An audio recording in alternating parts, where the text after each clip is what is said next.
আজকে মজার নাস্তাটির জন্য আমরা নিয়ে নিচ্ছি রসুন কুচি, পেঁয়াজ কুচি, মরিচ এবং আর কিছু আদা কুচি।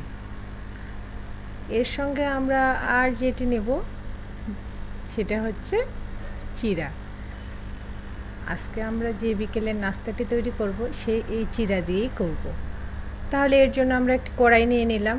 কড়াইয়ের মধ্যে আমরা শুকনো খোলায় ভেজে নেব চিড়াগুলোকে।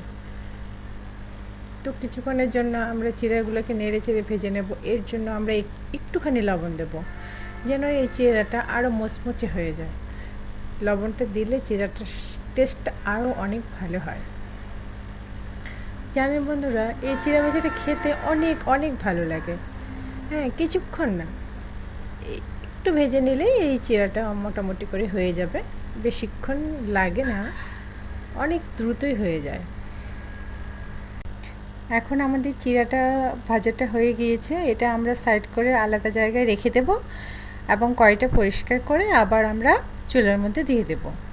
কড়াইয়ের মধ্যে আমরা সামান্য পরিমাণে তেল দেব।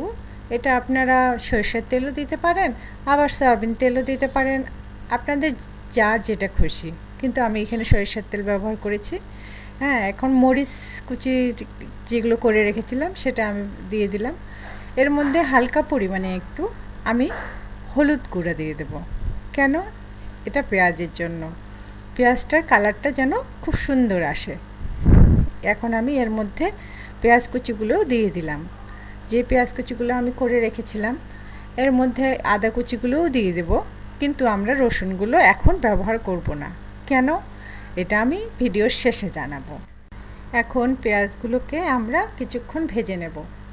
একটু নেড়ে চেড়ে ভেজে নিলে কিছুক্ষণের মধ্যেই আমাদের পেঁয়াজের কালারটা যখন একটু লালচে হয়ে আসবে, দেখুন এই যে প্রায় কালারটা চেঞ্জ হয়ে এসছে। একটু নাড়াচাড়া করলে দেখবেন পেঁয়াজের কালারটা যখন একটু লালচে হবে, তখন আমরা এর মধ্যে হলুদটা দিচ্ছি। এই হলুদটাই হচ্ছে আমাদের চিড়াটাকে কালারফুল করার জন্য। এখন এই যে ভেজে রেখেছিলাম চিড়াটা, সেই চিড়াটা দিয়ে দিলাম।